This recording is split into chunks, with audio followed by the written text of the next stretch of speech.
Since 2016, LCEF has awarded 22 Kaleidoscope grants, totaling about $1.2 million. Those grant dollars have enabled synod and districts and congregations and schools to truly impact their communities in unique ways.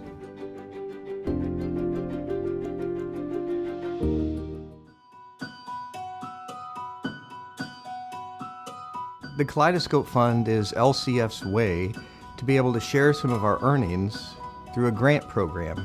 So those grants are made available to synod and districts and congregations and schools as they work to impact their communities with the gospel.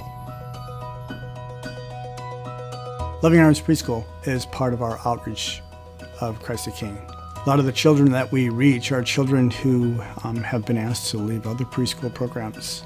It's part of our nature, our culture, to love these children and help them to be successful. Sensory education is a child's ability to learn through their senses. They're strongest during the first 6 years of your life, so a proper development of your senses allows a child to have the better opportunity for optimal learning. I think that one of the common misconceptions with sensory education is that these are the sensory kids and these are the normal kids.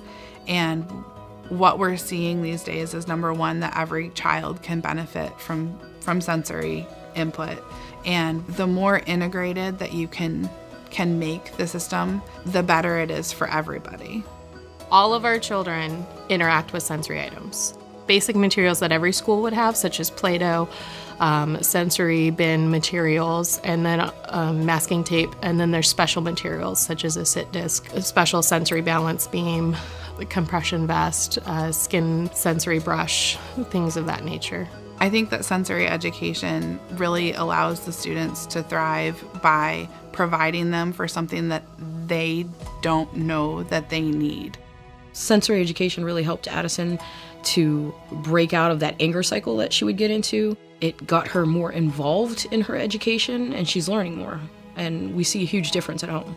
Currently, our preschool is in a building that was created for Bible study for adults. We are making the best of it with our limited space and our DIY materials, but there are a lot of great materials that are designed for working with these children with. The Kaleidoscope grant is really exciting because it's helping us to embark on a building project. And so we are going to be breaking ground in the near future here and putting from the ground up this design on a building that is created for these young children, and it's going to have a sensory room where that child who needs to interact with appropriate materials to regulate their body can get in there. And we can take it from a 2 children per classroom limit to really being able to serve as many children as need the help with a building that is designed for these children.